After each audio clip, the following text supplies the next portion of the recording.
ಇಂದು ನಮ್ಮ ಬೆಂಗಳೂರಿನಲ್ಲಿ ನಡೆಯುತ್ತಿರ್ತಕ್ಕಂಥ ಕರಗ ಮಹೋತ್ಸವ ಯಾರಿಗೆ ತಾನೇ ಗೊತ್ತಿರಲ್ಲ. ಸೊ ಇದು ಸುಮಾರು ವರ್ಷದಿಂದ ಇತಿಹಾಸದಿಂದ ನಡ್ಕೊಂಡು ಬರ್ತಾಯಿದೆ. ಈ ಪ್ರತಿ ವರ್ಷದಕ್ಕಿಂತ ಈ ವರ್ಷ ತುಂಬ ವಿಶಿಷ್ಟವಾಗಿ ನಡೀತಿದೆ. ಹಾಗೆ ನಮ್ಮ ಬೆಂಗಳೂರಿನ ಜನಗಳು ಲಕ್ಷಾಂತರ ಜನಗಳು ಅವರ ಏನೇನು ಅಡಿಕೆಗಳನ್ನ ಪ್ರತಿಯೊಂದು ಯಾವುದೇ ರೀತಿ ಅಡಿಕೆ ಆಗಿರ್ಬೋದು ಅಂದ್ಕೊಂಡಿರ್ತಾರೆ.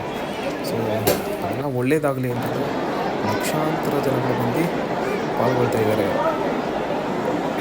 ನಿನ್ನೆ ರಾತ್ರಿಯಿಂದ ಸರಾಸರಿಯಾಗಿ ರಾತ್ರಿ 11:30 ಎಲ್ಲ ಹಬ್ಬಗಳಲ್ಲಿ ನಡೀತಾ ಇದೆ. ಮಧ್ಯಾಹ್ನ 3 ಗಂಟೆವರೆಗೂ ನಿನ್ನೆ ರಾತ್ರಿ 11 ಗಂಟೆಯಿಂದ ಇವತ್ತು 3 ಗಂಟೆವರೆಗೂ ಲಕ್ಷಾಂತರ ಜನ ಬರ್ತಾ ಇದ್ದಾರೆ. ದೇವಿ ಕೃಪೆಗೆ ಪಾತ್ರರಾಗ್ತಾಯಿದ್ದಾರೆ. ನೀವು ಬನ್ನಿ, ನೀವು ಕರೆ ತನ್ನಿ. ನಮ್ಮ ಬೆಂಗಳೂರಿನಲ್ಲಿ ಏನಪ್ಪ ಅಂತಂದರೆ ಕರಗ ನೋಡೋದೇ ಒಂದು ಹೆಮ್ಮೆ. ಯಾಕೆಂದರೆ ನಮ್ಮ ಎಂಟೈರ್ ಬೆಂಗಳೂರಲ್ಲಿ ಯಾವ್ಯಾವ ರೀತಿ ಜನಗಳು ಎಲ್ಲಿಂದ ಇದ್ದಾರೆ ಎಲ್ಲರೂ ಕರಗ ಅಂದರೆ ಒಂಥರ ಫೇಮಸ್. ಯಾವುದೇ ಥರ ಕೆಲಸ ಇದ್ದರೂ